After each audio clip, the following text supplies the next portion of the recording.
Triple H likes big diddy men. And when I say big, you can take it away and put in small indies because what is going on here? WWE announces a new indie jobber, launcher, maneuver, whatever you want to call it, new indie wrestling development program. That's probably the more correct term that we're going to use today. But what are we doing here?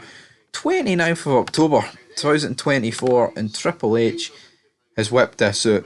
Today, WWE announced the launch of a first of its kind development program designed to provide up and coming independent wrestlers a pathway to a potential career in WWE. The program will be called WWE ID, short for WWE Independent Development. End the quote. Right, so it's the first of its kind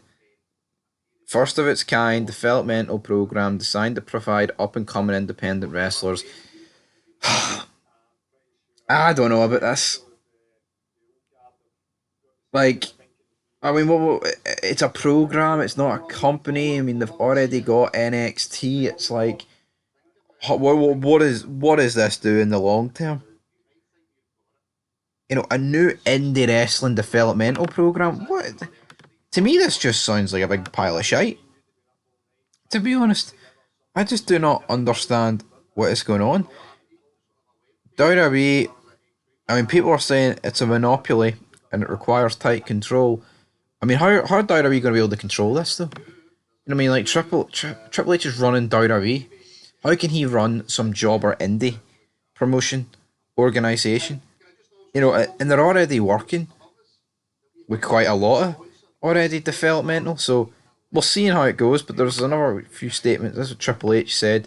WWE ID is the latest in our efforts to identify and support the journey of up and coming wrestlers, in turn raising the profile and strengthening the independent wrestling ecosystem. Following the 2021 launch of WWE's NIL program, WWE ID has been constructed to support independent wrestling prospects and wrestling schools with world class training and development and mentorship. Under the program, WWE will provide prominent independent wrestling schools with the WWE ID official designation with the goal of providing new trainees and existing talent at these select institutions with enhanced developmental opportunities.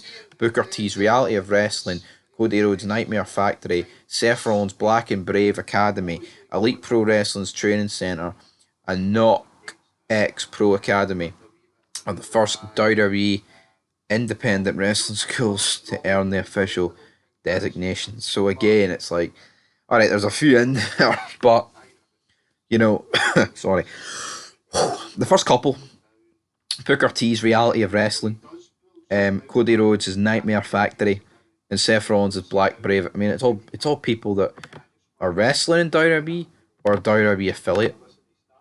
So I again don't really understand for the life of me why this is the case. Like, why does this need to get? This seems to be a nothing burger. It's like, let's be honest, WWE automatically would have like first reserve or first call on anyone who's looking good in Booker T's Reality of Wrestling, Cody Rhodes' Nightmare Factory, or Seth Rollins' Black and Shite Brave Academy one. I mean, you try to tell me that if, like, the next Stone Cold Steve Austin was coming through Reality of Wrestling, WWE would have to jump through a bunch of hoops to get him. Of course they wouldn't. Money talks at the end of the day. This is just some name that they've whipped out here to make it seem like WWE is actually doing something. Do not understand it.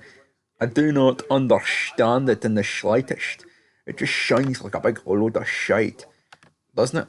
It really does. It really does sound like a big load of shite. So I disagree with it. Don't agree with it. Sounds like a big pile of mince, to be honest. Um, Moving on though. Additionally, WWID will identify top independent wrestling prospects with an official WWID prospect designation and support their developmental journey by providing financial opportunity and assisting with training, mentorship, and development, including access to world class facilities, best in class ring training, athletic trainers, and more. WWID will give fans the opportunity to follow the path of these standout prospects on the independent wrestling scene through curated behind the scenes content as well as highlights and matches showcased across WWE social platforms. It just seems like a whole load of nothing. Indie jobber fed announcement.